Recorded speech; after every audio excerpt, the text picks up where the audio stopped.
6 months. I gave up coffee for 6 months because I read somewhere that it was hard on the liver, and I took that seriously the way I take most things seriously, and I replaced it every single morning with hot water and lemon and told myself I was doing something responsible and good. And then, 9 months later, I had a routine blood test. My doctor looked at a few of the liver markers and said, "These are a little elevated. Nothing to be alarmed about right now, but let's keep an eye on it." And I went home and I sat at my kitchen table with my hot water and lemon, and I thought, genuinely, I have been trying so hard. How is this still happening? My name is Rose. I am 72 years old. And what I eventually discovered, not from my doctor, who is wonderful, but from a study I came across at 11 o'clock on a Tuesday night when I could not sleep, turned everything I thought I understood about my liver completely upside down. I want to start with something that most people genuinely do not know, something I did not know until I started reading seriously about this. Your liver is the only major organ in your body that has no pain receptors, none at all. It cannot send you a pain signal. It cannot tap you on the shoulder and say something is not right here. It just keeps working, quietly, without complaint, even when it is under serious strain. And what that means practically is that by the time you notice something is off, by the time there are symptoms you can actually feel, the liver has often been struggling for a long time, sometimes years. I find that genuinely unsettling, because it means the question is not whether your liver is working hard, it is whether it has been working too hard, alone, without you giving it anything, for longer than you realize. That distinction stayed with me. Now here is where the story gets interesting.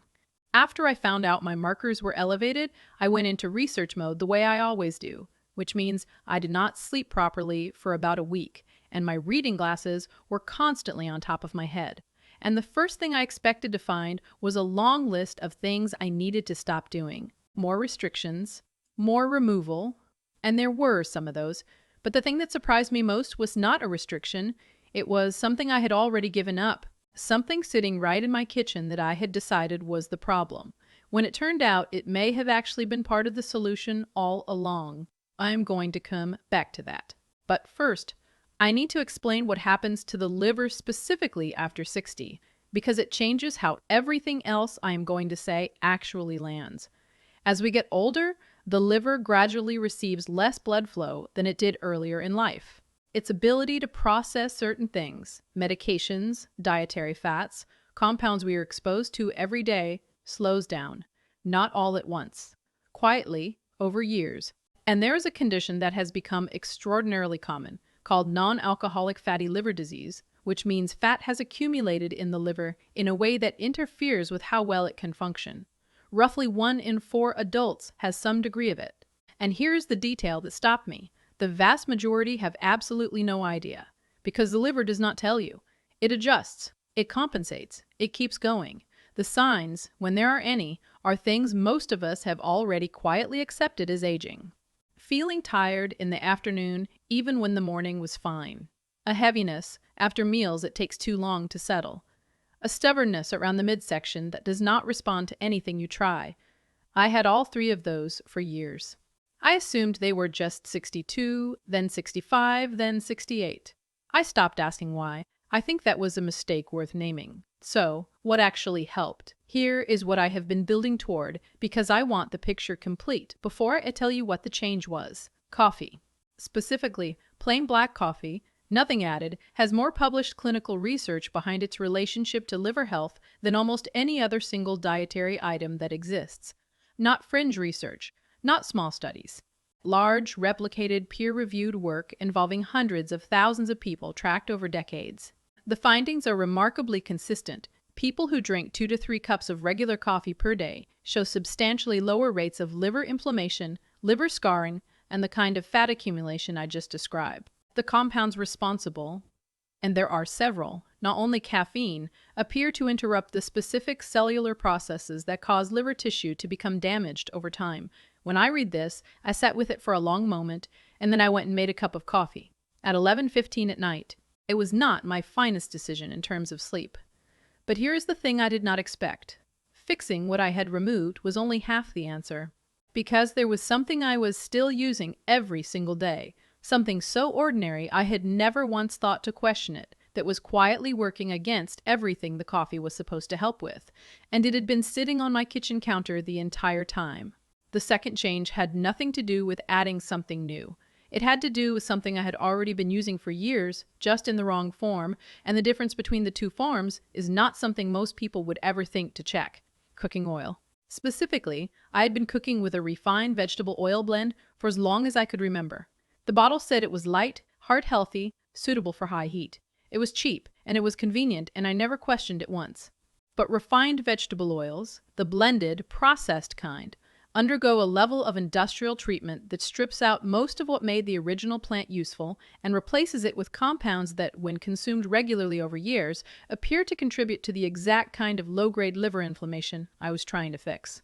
I had been pouring it over my vegetables, my eggs, my soups, every single day. While reading about liver health, the switch was to extra virgin olive oil, not the refined blended versions, not the cheaper bottles where the label says olive oil but stops there. The real thing, cold-pressed, labeled extra virgin.